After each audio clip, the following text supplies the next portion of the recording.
right.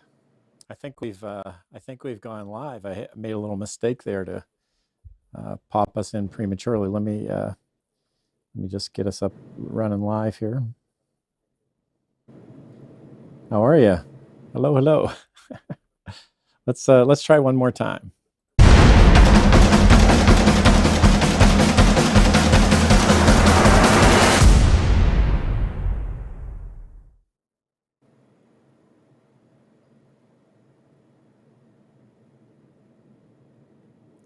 Yeah, just a little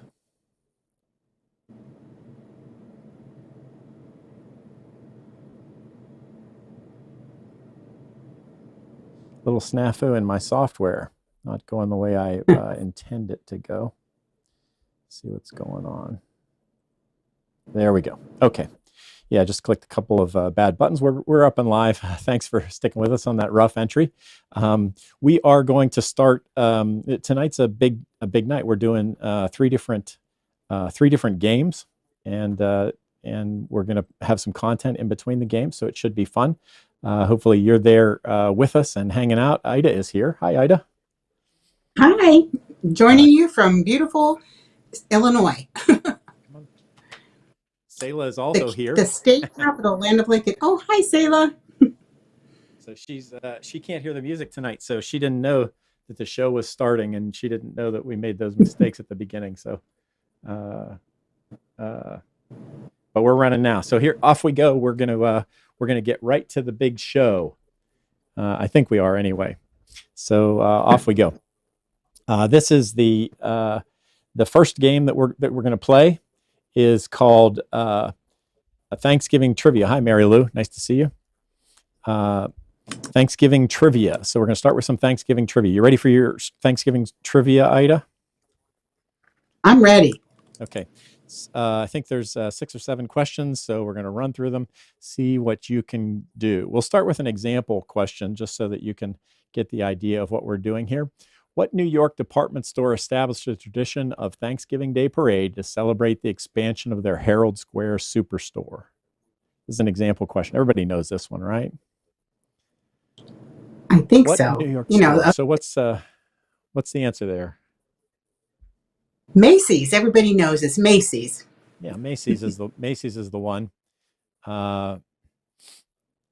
That's right, Mary Lou. I'm running as a live emoji on the show tonight. So now you have the example. It's the Macy's Day Parade. So we're hot. Yeah. So now let's get started with the real game. So here we go. First question. President Abraham Lincoln initiated the national Thanksgiving holiday in 1863 as a result of years of impassioned lobbying by abolitionist Sarah Joseph Hale. For what else is Sarah Joseph Hale famous? Halley's Comet, I spelled comet wrong. Halley's Comet is named after her. She also got July 4th deemed a national holiday. She wrote the poem Mary Had a Little Lamb, or Sara Lee bread was based on her recipe. So it's interesting that things weren't put in place in terms of Thanksgiving until Abraham Lincoln in the middle of the Civil War. He wanted to use the day of Thanksgiving as a unified way of bringing the country together, and so he implemented it. And but there's this Sarah Hale had been promoting it for years. So what do you think? Which one of those do you think you'd go with there, Ida? We've got a B, we've got an A, and I think it's C. So we're all over the board on this one. The Halley's answer Comet? is C. She wrote the poem Mary Had a Little Lamb. That's the same person who lobbied for Thanksgiving. So I think that's because I'm from Illinois and we're the land of Lincoln, and I must have learned that somewhere along the line. Along the line. You didn't. Along the line. I'm surprised it wasn't Mary Had a Little Turkey. I really that followed her to school one day. All right. Moving Krista on. got it though. Moving on with the game. Nice job, Kristen. Which president refused to recognize Thanksgiving? One of the presidents refused to recognize Thanksgiving. Which one was it? Was it Donald Trump in recent history, or was it Franklin Delano Roosevelt, a little bit longer, or Washington, George Washington at the very beginning, or Thomas Jefferson pretty much at the beginning as well? Which one of those four refused to recognize the holiday? Any thoughts on that, Ida? I do have a thought, but I think it's Thomas Jefferson. David says it's I don't Roosevelt. know why I think it's Thomas Jefferson. Yeah, we got a B. Well, you have to have a reason. You can't just you think it's Thomas Jefferson just because that's your guess. That's because it rings a bell in my head. You know, every now and then. I don't know if there's really a bell there or if I'm just hearing it going off. Well, Joel says D, Thomas Jefferson, and he's the history buff in the group. Guy. I was thinking about you, Joel, when we were doing all this, trying to figure it all out. It's Thomas Jefferson. Jefferson was famously the only president who refused to declare days of Thanksgiving and fasting. Remember, this is before Lincoln, but they still declared days of fasting. That's usually how Thanksgiving was actually. Thanksgiving and fasting and prayer is how Thanksgiving historically has been celebrated. Unlike his political rivalists, the Federalists, Jefferson believed in a wall of separation between church and state. So he believed that endorsing Thanksgiving would ruin that wall. So that's that's why it's Jefferson. Makes sense, actually, if you think about it. Let's keep pressing on. Keep pressing on. What grocery item was created as a result of a Thanksgiving mistake? There was a Thanksgiving mistake one year, and a grocery item was created as a part of that. Was it canned cranberries that resulted? Was it TV dinners that resulted? Was it turkey jerky that resulted? Or was it frozen cheesy potatoes? Which of those four things came out of a Thanksgiving mistake? And you get double points if you can guess what the mistake was. That's all I got, Selah. Selah's come back for more food. She's used to one more. She's missing me. Somebody on the other side needs to have a treat. Nobody's here for you. What do you think? Anybody have a feeling for? I think it's TV dinners. How that one sets up? TV dinners. Yeah, because the mistake was they cooked too much, so they had to package it up to eat later. So they packaged it up and put it in the freezer, and that was the birth of frozen dinners. I'm making this all up, but that's what I think. Yeah, Ida, you're a spoiler. That's the answer. That's the answer. No way. In 1953, Swanson and Sons overestimated the demand for turkey, and the company was left with 260 tons of extra frozen turkey. So as a solution, they devised a meal in a metal tray that would become the first TV tray dinners. In the first full year of production, which was 1954, the year following Thanksgiving, Swanson sold 10 million turkey TV tray dinners. It was a hit.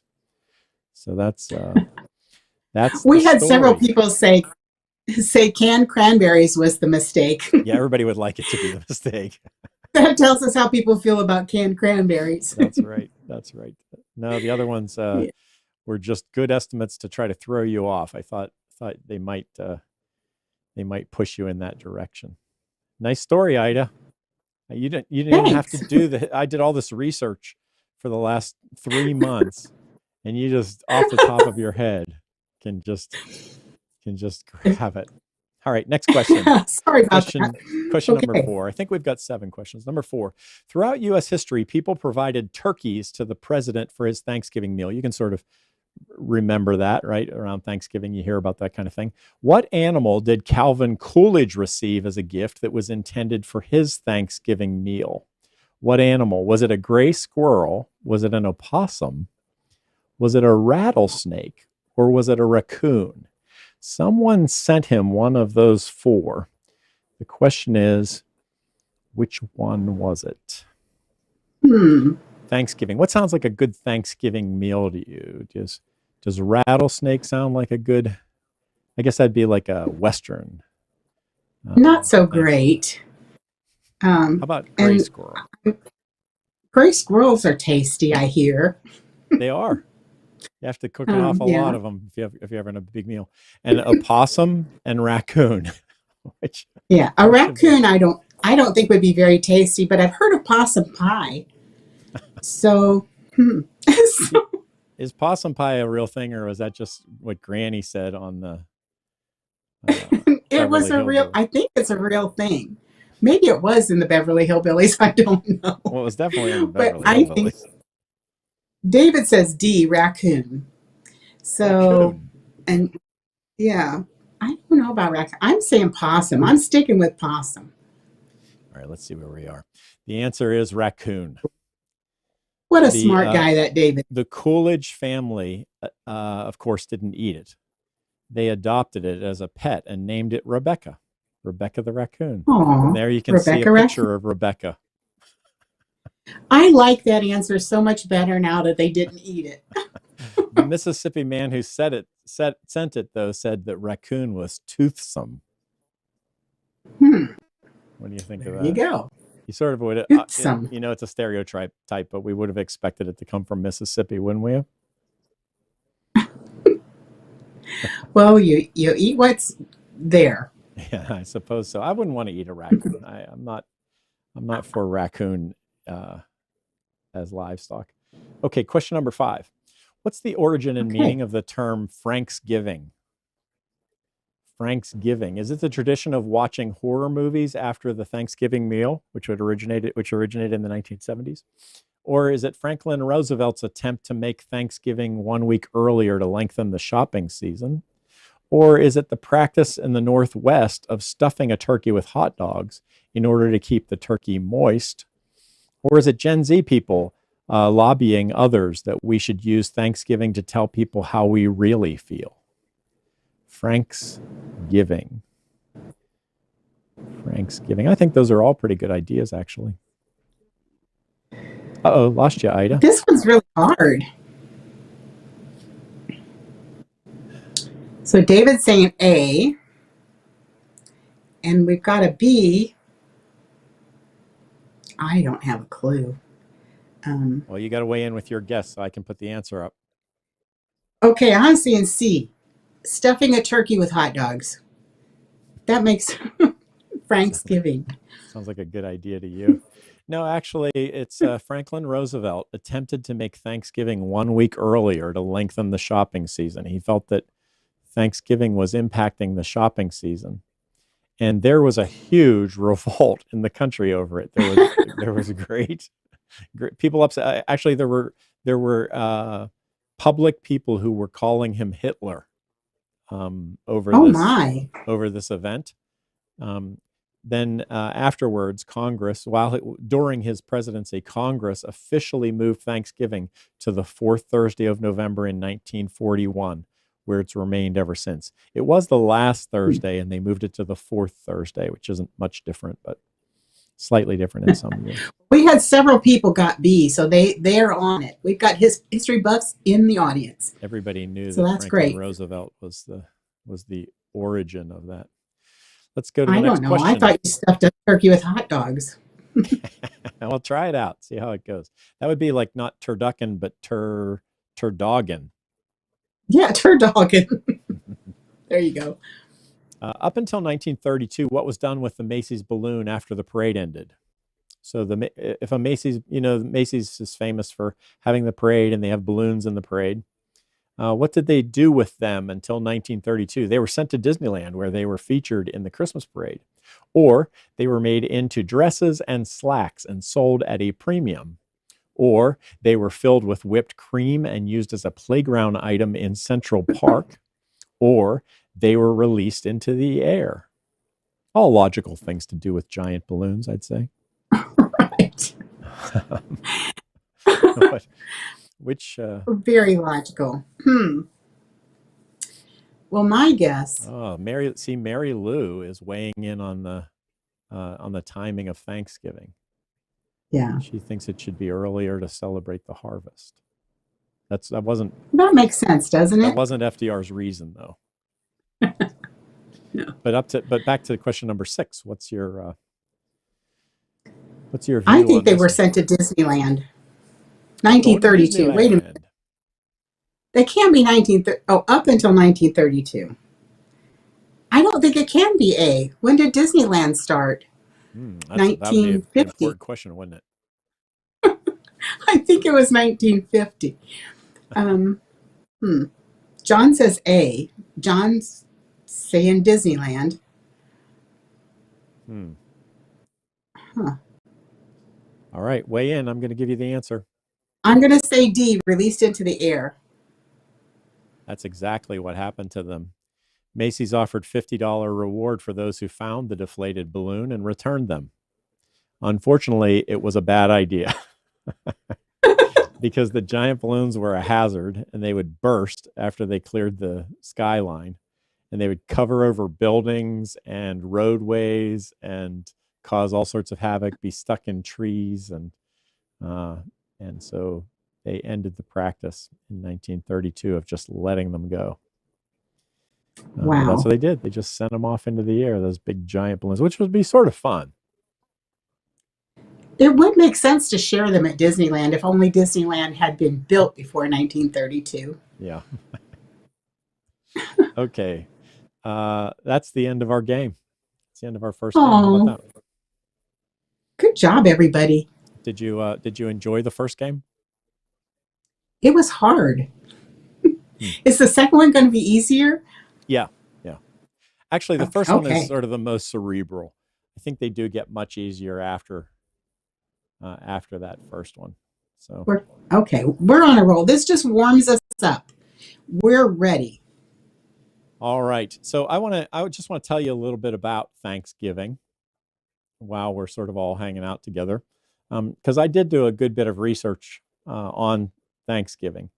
And the first thing I read was a school teacher's description of Thanksgiving. And she was saying how we don't celebrate it enough. And actually, I was having a conversation with my mother last night about about why some people don't want to celebrate it as much as we used to. And but I was thinking this teacher was saying, boy, we really should be teaching students that the holiday is about caring for each other, even when you're crossing differences. And it celebrates a meal in 1621, which was exactly 400 years ago. And so anyway, after I read this article, then I read all of the dissenting articles. There's all these, there's great debate, as you probably know, but I never really thought about it, like how true all the Thanksgiving stories are and the counter stories and what we should be paying attention to them. So some of them talk about privilege and the way that they teach us about privilege, and when in fact our interaction with the Indians were largely bloody and not good. And so anyway, I just want to run through real fast a little bit of Thanksgiving history. Is that okay? Sure. Okay. Love to hear it. So this in 1621, the Plymouth colonialists, and I'm not going to be able to say the name right, but the Wampanoag Indians shared a Thanksgiving together. Now, the story that you hear is that the Plymouth colonists invited the Wampanoag Indians to their meal. There's some debate about whether they actually invited them or not. What more likely happened is while the colonialists were celebrating, they started shooting their rifles up in the air. And the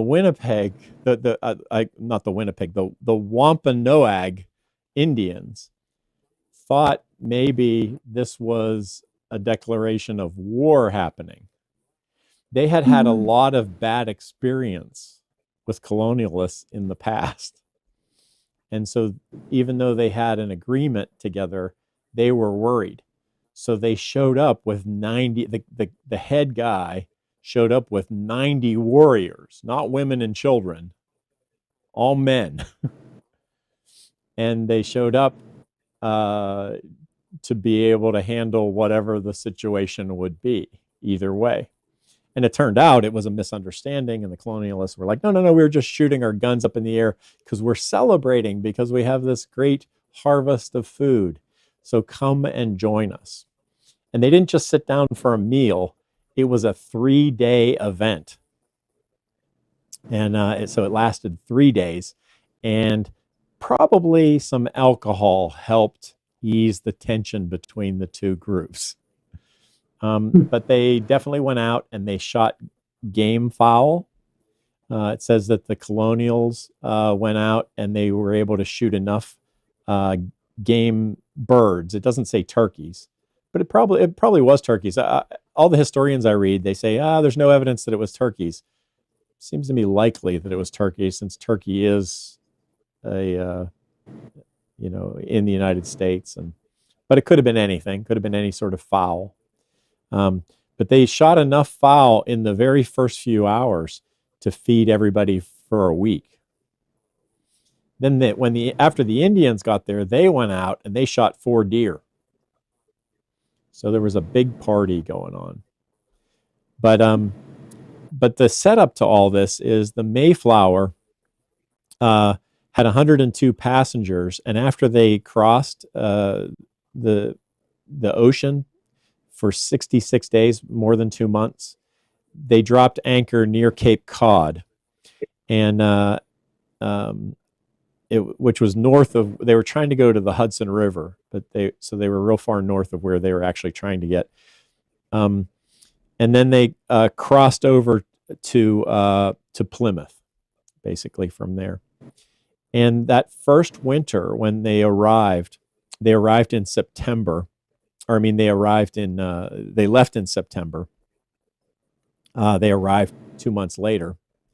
So they came in November. They had a pretty bad winter because there wasn't any place to live. And they mostly lived on the ship, and they mostly died. A lot of them died on the ship. So only half the people, I think a lot of people know that, only half the people survived. The Indians did help them. But they suffered from exposure and scurvy and contagious diseases, and they didn't do too well. Well, it wasn't until February that the Indians reached out to them, because again, this Indian tribe had actually had 3 years of their own pandemic, and they were pretty much wiped out, and so they weren't sure how to handle things.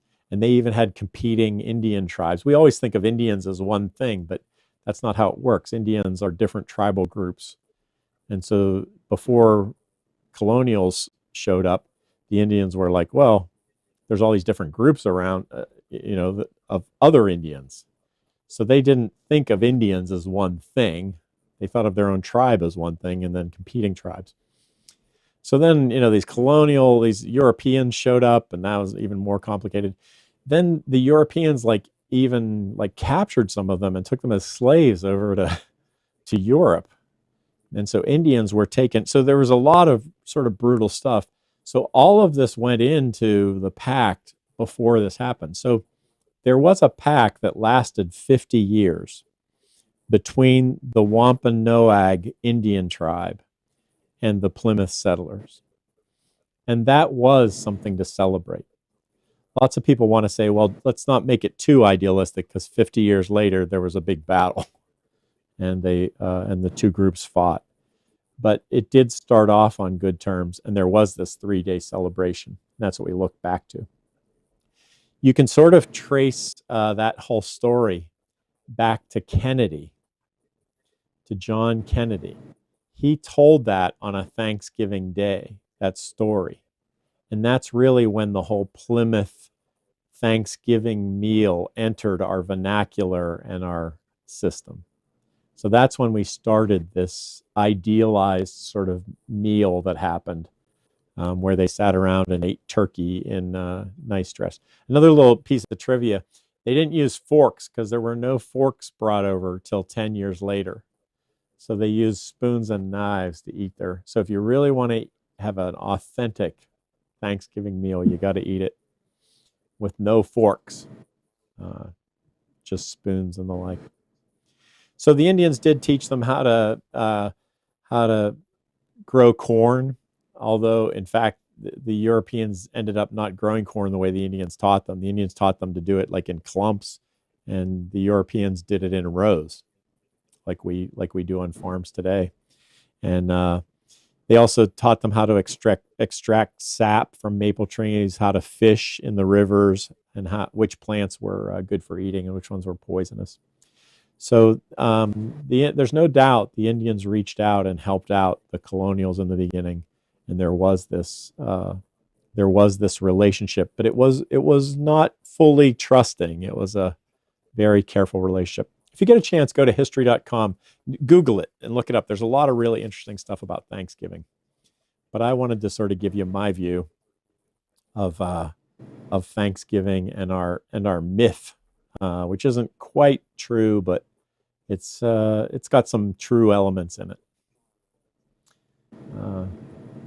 So that's a great story. So this year, please, think about your own ties and your own thankfulness and the ways in which in this pandemic you've struggled, and give thanks. It's 400 years later. Here we are, the circle coming back around. I love that. That's wonderful. Thanks for sharing that, Cal. Yeah. Let's. But everybody didn't come to listen to me yap on about these things, right? Let's move on to our next game. I promised 3 games. Let's get to the second one. Ready? Second quick game. Here we go.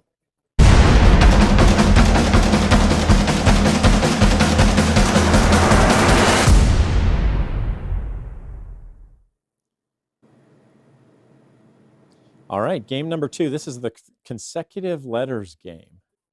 Remember last week, Ida, when we were playing, you were saying it's nice when you have a limited number of answers and you only have 12 answers. Yes. Well, this one is really limited because the answer, every word that's an answer has 3 consecutive letters in it, like A, B, C. Right? And I'm going to tell you even where in the word those consecutive letters are. Sounds like I'm just giving you 3 letters of the word. It's going to be the easiest game we've ever played. So you promise? Okay. Yep. Let me give you an example. Well, look how easy. The consecutive games GHI begin this company name. GHI, begin. That's a key word. Starts with GHI. So what company do you know that begins with GHI? The company was originally founded in San Francisco. It's a chocolate company famous for brownie mix and dark chocolate bars. This is our example question. See how easy? What's the answer?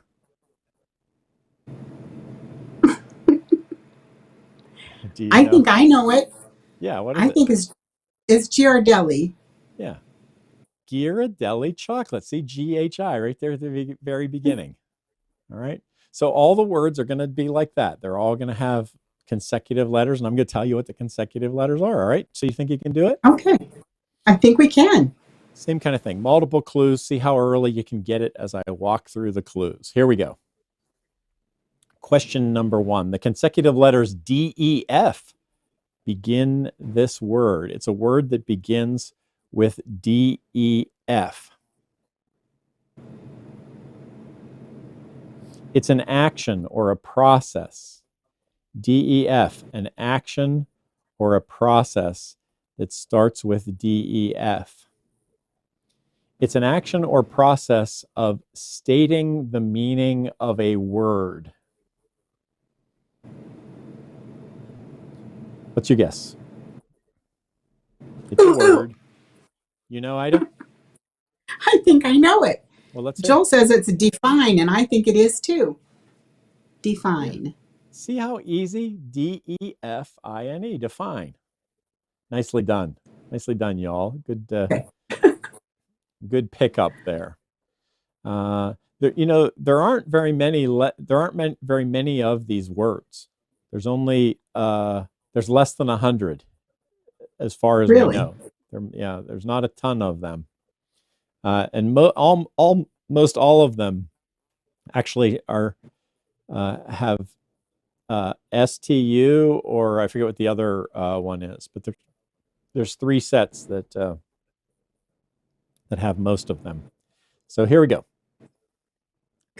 RST is another combination, but in this case, the consecutive letters RST end this word, RST, but its definition is furthest from the end. So even though the letters RST end this word is the furthest from the end. Rather, it is foremost in position, rank, or importance, coming before all others in time or order. Earliest. Keep going. We're going to get it. That's the end of the clues. You got to get it now. Right? You got it from that, though. We've got several people who've gotten it. Mary Lou the hard and part Joel is to get it on the first 2 slides. See, you're supposed to try to get it on the first or the second slide. By the third one, hopefully you can get it there. But yeah, of course, David, nicely done. The word is first, F-I-R-S-T, 3 letters right in a row. Yeah. Nicely done, everybody. Keep going. Okay. Question We're number on a roll 3. now. Let's Question number 3. The consecutive letters Okay. STU, that's the one that I said was a very common one, begin this word. Can you think of a word? STU. Student. It describes a person. And it's not his name. It's not the name Stu. Oh, it's not Stuart. Like Stuart Little. No, it's a word. It describes a person who is studying at school or college. We have a guess. We say Joel says student. David says that one. See, Ida, this is easy in the name of Ida Easy Games. I've come over to the dark side. I've come over to the dark side and I started to. Yes, of course. It's something tells me the third game's not going to be so easy, but okay. Student. It wasn't stupid. Anybody who guessed that. It was student. Although stupid would have met some of the. Not one person typed stupid. Yeah, because if you're going to school or college, you're not stupid. You're a student. Right. All right, moving on. Question number 4, the consecutive letters N-O-P, L-M-N-O-P are contained in this word. N-O-P, in the middle of a word. So this is going to be a hard one. Going to give you a little extra time. N-O-P in the middle of the word. Here's clue 2. This is the one you really want to try to jump in. Ready? It's an ornamental cloth with N-O-P in the middle of it. An ornamental cloth. But there is a little bit more to the clue. An ornamental cloth covering, hung, or held up over something, especially a throne or a bed. Got it? No. Oh, envelope. Good one, but that's not it. Envelope is a good guess. It's got all those not letters quilts. in it. That does have N-L-O-P in order, but envelope had other letters in between. So these have no letters in between. Got it? We have 2 people. Joel and Kathy are saying canopy. Yeah, you guys are on top of your game, right? Canopy.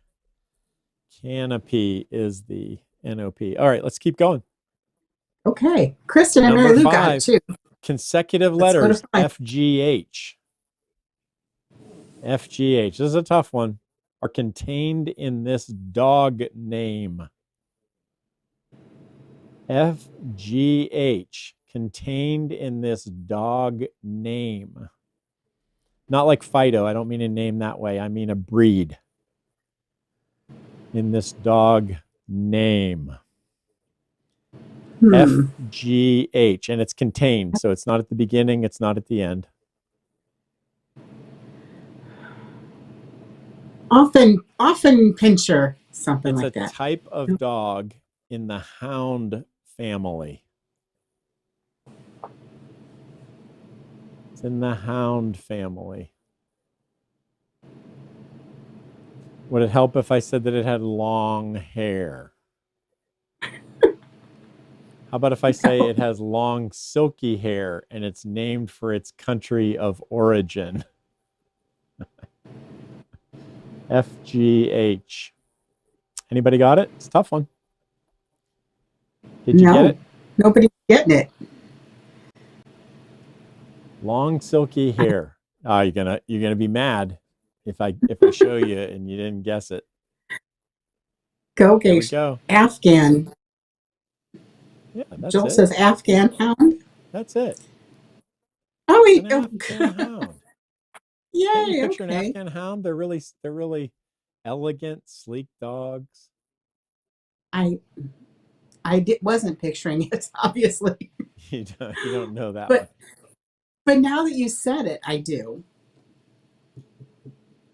Yeah, that was a tough one. That was a tough one. The You games slipped tend to in a get hard one. You said these were going to be easy, but you slipped in a rough one. Yeah, they tend to get hard when they're in the middle. When they're the very beginning, they're sort of easy.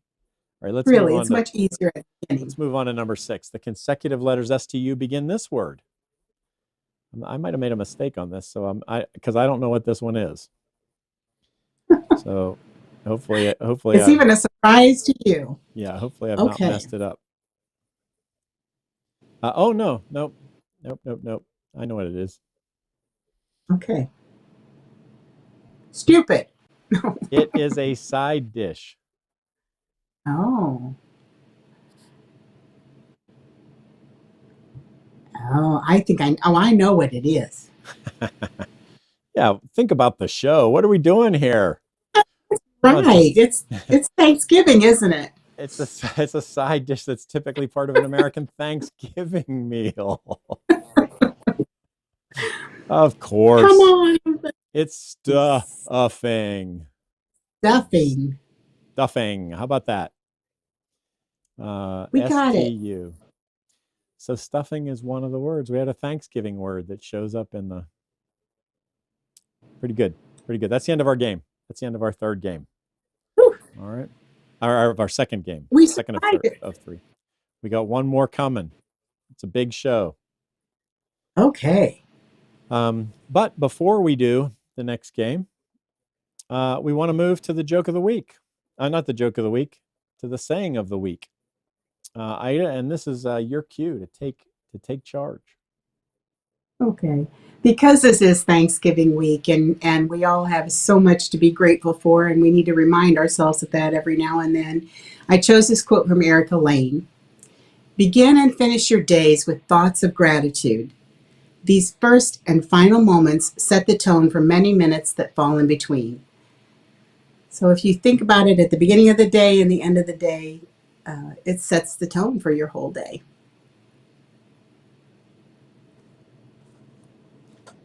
Excellent. I forgot to put it up in big screen, so I want to just throw it up on big screen for the second so people can take a quick look at that. Begin and finish your days with thoughts of gratitude. It's the right one for this show, isn't it, Ida? I think it is. How about the joke of the week? Would you walk us through the joke of the week this week? Even though you don't know it, I'm going to get. I don't know the joke of the week. Oh, okay. Well, this week's jokester is Jama Sinelli. She's from Ohio, Johnny and Friends, and also a friend of ours. And so she's coming to us this week with a great joke. Everyone knows Bing Crosby is associated with Christmas, but what was John Wayne's favorite holiday? I don't know, Jama. What was John Wayne's favorite holiday?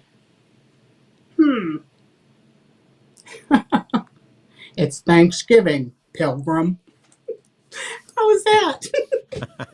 That's my very best John Wayne imitation. That's pretty good. You were able to do that on the fly. Yeah, I'm so proud of myself. I'm sorry, Jama, that you had to tell that joke, but I'm tickled. Jama came up with a pretty good joke. He sure did. That's about the best joke of the week we've had in about a month. we sort of phase in and out of decent jokes of the week. But thank you, Jema, for that. We appreciate it. Hey, Ida, I would like to do another game. Another one? Yeah. Okay. Can we Is jump this into going to be an another easy game? one? Yeah, they're Sure. all easy. They're all easy. You say.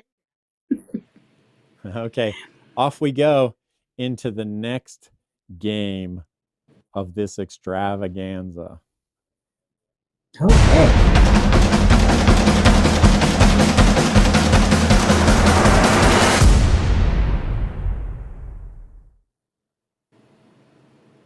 All right, we saved the best for last. It's the chemistry Thanksgiving game. It's the elemental style Thanksgiving game. Haven't you ever wondered what your food is actually made out of? That's the real question. Now, don't get scared. Don't get scared. You don't have to know chemistry. It will help if you know chemistry and if you know your elements. Okay. Okay. But you don't have to know it. It's all right. So take a breath. We have lots of people in the audience who do know, so I'm not going to fret about it too much. Yeah. So actually, if you look at that slide, that is Thanksgiving dinner in elements that show up there. So you can blow that up and look at that on your own. But that's all the meals. So let's give you an example Thanksgiving question. dinner. Okay. All right. So here's an example question. It's even though it says number 4, it's an example. Combine sulfur and helium to get a feminine singular third-person pronoun that is unfairly more likely to be preparing the Thanksgiving meal than watching football. In fact, they're probably not watching the show tonight because they're preparing the Thanksgiving meal as we speak. So this is just the example question. You're supposed to shout it out right away. You know, Ida? I'm going to say she. S-H-E. Sulfur, helium, she. Yeah, that's what it is. Sulfur and helium. Sulfur is S, helium is H-E. Anna Marie's over here sitting to my left. She knew that. She knows all these. This is her game. She does. She was waiting for this game her whole life, and she's sending your comments, so she can't even type her own comments tonight. So we're making her regret helping out. Okay, so let's really, because you could have won 5 million UTS bucks for winning this game, right? It seems like Joel and Kathy are on a roll tonight. It seems like they're. I think so too. Maybe David too. David's been. Kristen got it too. So. Okay, so here we go. So these are the real questions. Off we go. Question number 1. These are elements. Trust me.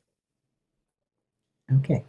Combine yttrium, americium, and sulfur to get this common Thanksgiving side dish. Yttrium, americium, and sulfur. See, you don't have to know it because you can just sort of guess at what the symbols would be. Yeah, right? I could guess that one. You're not always going to be right because some of the symbols are like Latin words for the thing or whatever. But Joel's saying yams. Joel said yams. Kathy said yams, and I'm saying yams. Yams was an answer to the Mary Lou said last yams. week, and Joel got that one too, I recall. And that is it. It's yams. It's the Popeye yams. I am yttrium, what I am. Yttrium, of course, is Y. Americium is AM, and sulfur is S. So just remember those now. So now you have a number of the letters that you'll always know. Okay, let's move on to the next one. Combine sodium and phosphorus to get the primary thing you want after a big Thanksgiving meal. What's the primary thing that you want after a big Thanksgiving meal? It's not yams. Mm-mm. See, aren't these easy, Ida? No.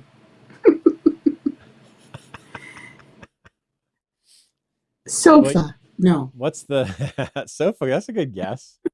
Sodium and phosphorus. What's the element? Who knows the element for sodium? It turns out it's not N-A. S because S was already taken. No, it's N-A. I'm sorry. It's nap. I was Yeah. headed in the right direction with the sofa.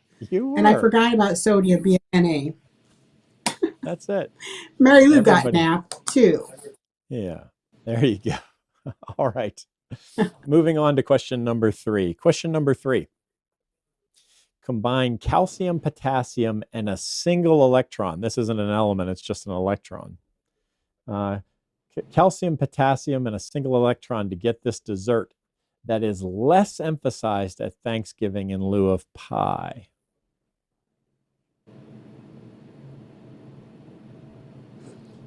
We always eat Cake. pie, right? Nobody eats cheesecake, maybe. You eat cheesecake at Thanksgiving? Yeah. Oh, is that a Sometimes. tradition in your household? It's not a tradition. It's more of a Christmas tradition than a Yeah. Thanksgiving tradition. But yeah, I'm going to say cake.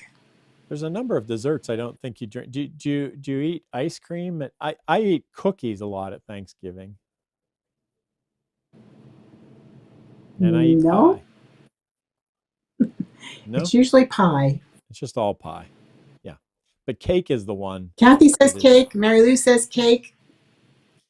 Joel says cake. Calcium, which is Ca. Kristen. Potassium, that's the complicated thing. Potassium is K.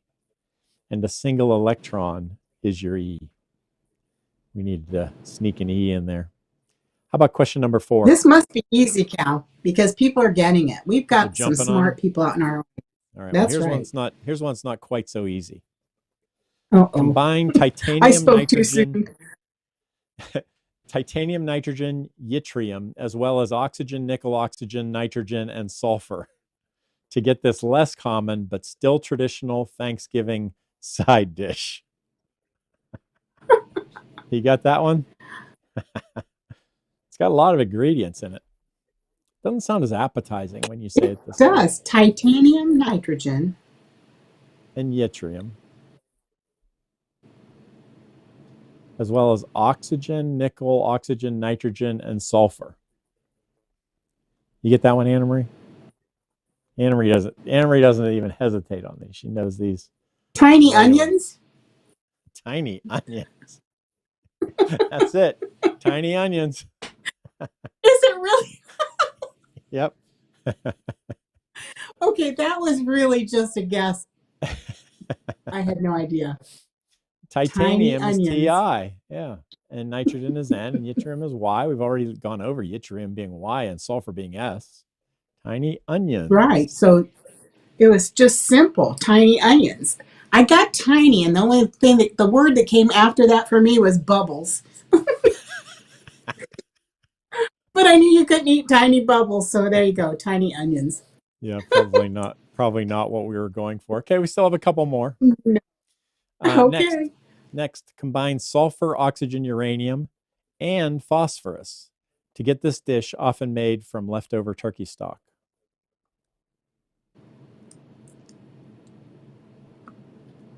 Sulfur, oxygen, uranium, and phosphorus. Couldn't be easier. Yeah.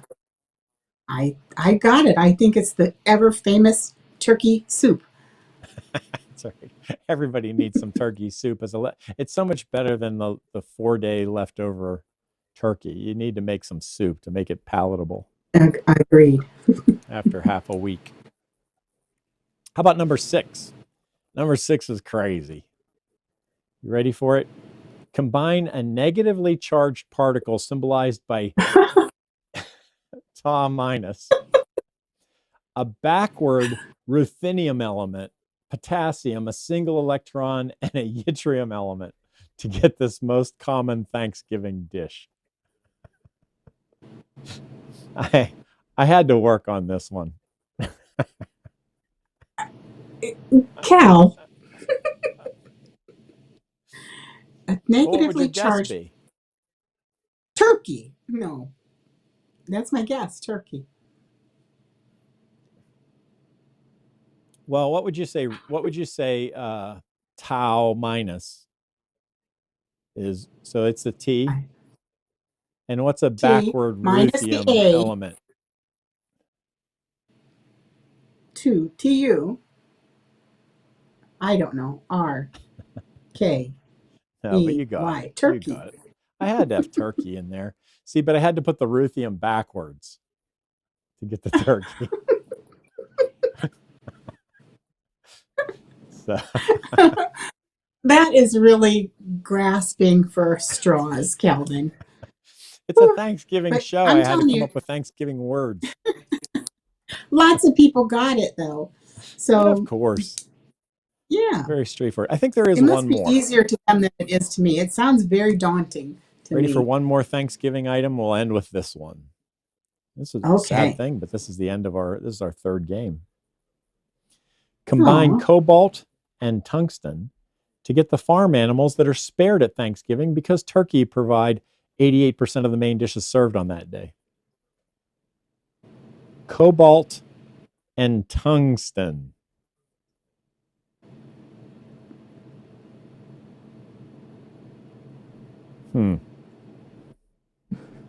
cats. No. Cats. Oh my. Is it obvious? Do you know, Ida? You just killing time? Is it a cow? You just stalling? That would make I'm stalling tungsten. because I don't know. That would make the symbol for tungsten W, which is correct. Is it really? Cobalt is CO and tungsten's symbol is W. Well, there you go. We've spared the cows How about that? That's the end of for one day. big Thanksgiving 4-game extravaganza.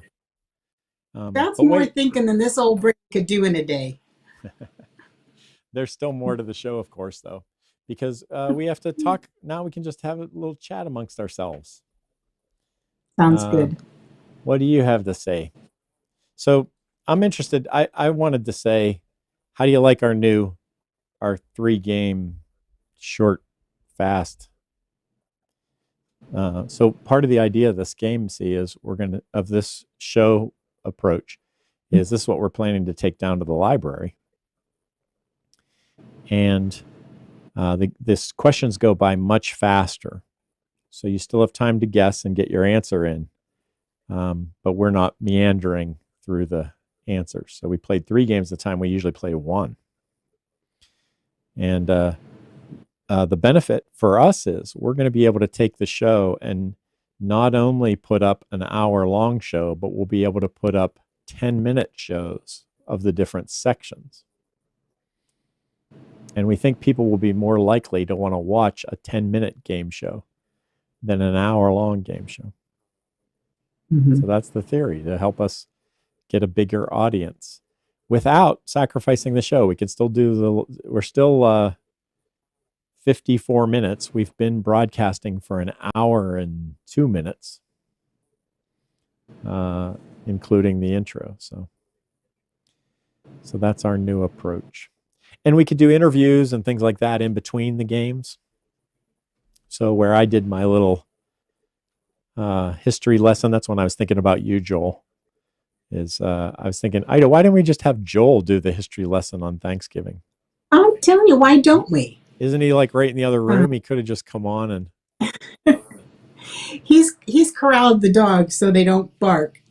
I have 2 not very bright dogs here tonight that bark at everything. Well, I have a dog that But barks. Joel says he likes the new format, and Kristen says she likes it. Kathy says it's okay. She doesn't like the fake face, but I do. And yeah, that's the new I cartoon. do like.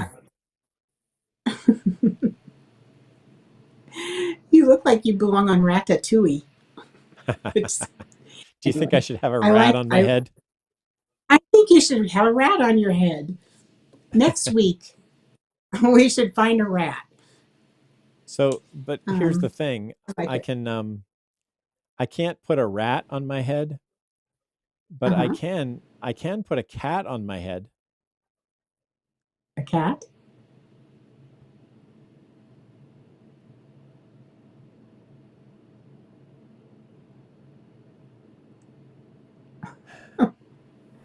The sound went away.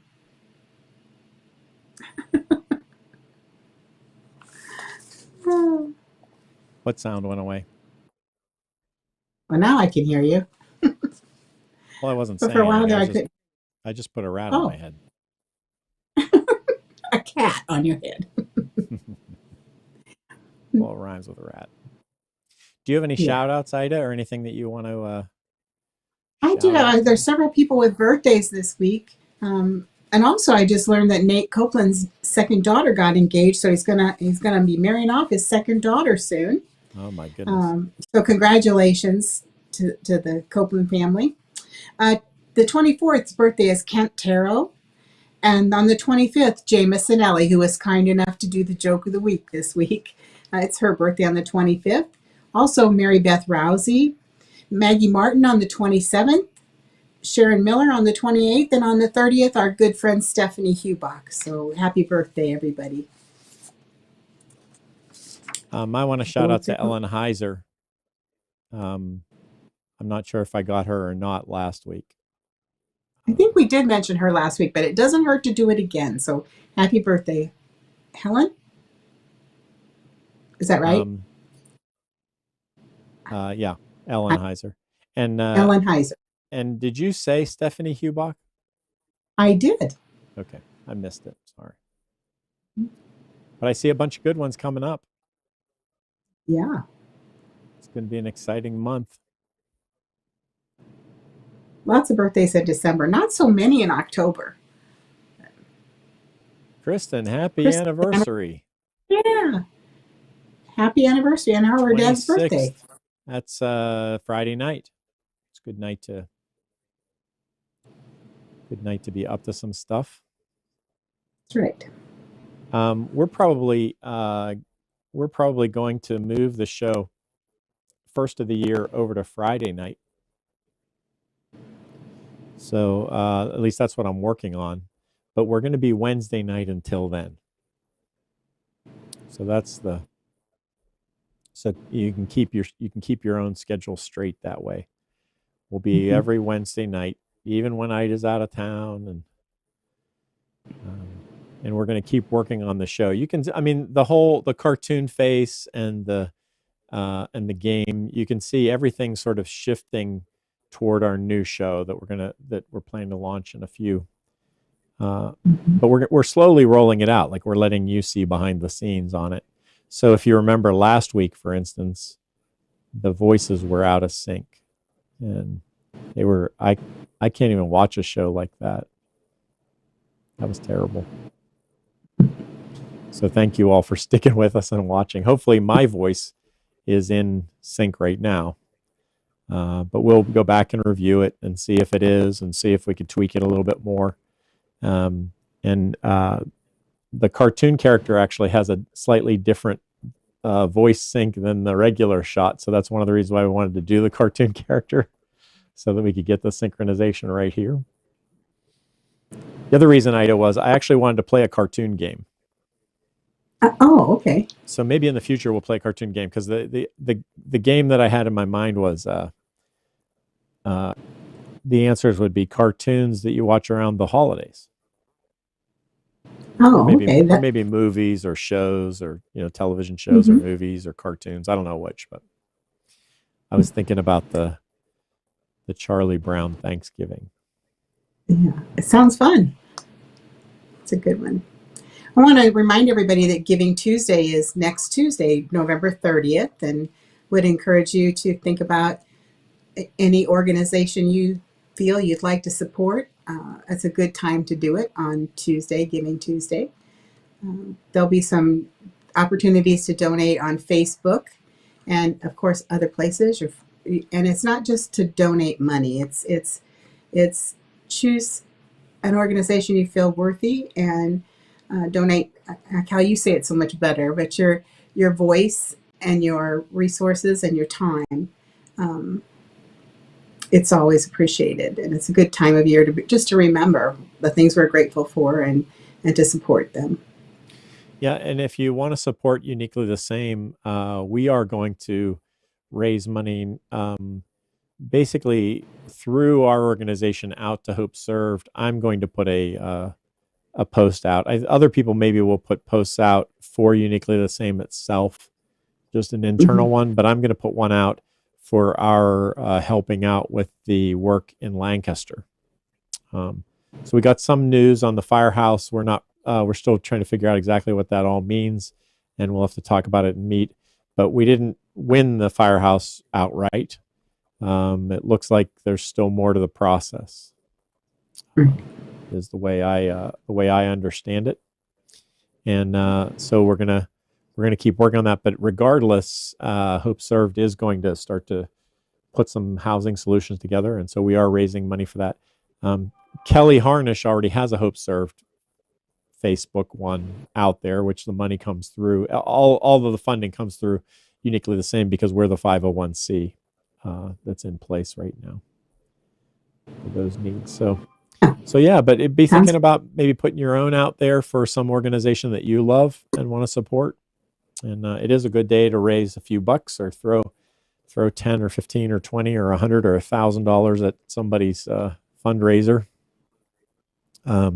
Organizations do love the Giving Tuesday, and you don't have to give just on Tuesday. You can do it anytime. And of course, like Ida says, you can also give your attention to organizations. You can give your time, you can give your energy, you can give your support in other ways other than just money. Maybe you don't have the funding. You can volunteer for places, and not just at this time of year, but year round. So that's the opportunity. Exactly. Yeah. I think that's the big show for today, Ida. I think that's it for me. It was fun. Thank you for those games. I really enjoyed them. It was a joy for me too. And we'll keep working. Wait till you see next week's show. My goodness, what a show it's going to be. We're going to start surveying people on the street corners, like right after this show, for some of the answers to the next week's questions. Show we've been working on for more than a year. There you go. We're glad that you came to be with us tonight. We appreciate you, and are thrilled that you're part of our evening here. We're continually tweaking and trying to make the show better, but our whole goal is just to be us, to be together, and to be enjoying our time together. So thank you for your participation, whether you're watching live or whether you're watching recorded. We care about you. And if you want to reach out to us, we would love to be in touch more, and not just when we're on the air. But thanks for being here. Just want to say, as we close up like we always do, excuse me. God bless you. Thank you. It's my new that's my new mute button, though. I was able to mute the sneeze so everybody didn't have to handle it. How we like to end every show, we try to do it in a way that doesn't become a habit, but that we think about each time we do it. We want you to know that I am uniquely the same. You are uniquely the same. Together, we could change the world. We'll see you next week.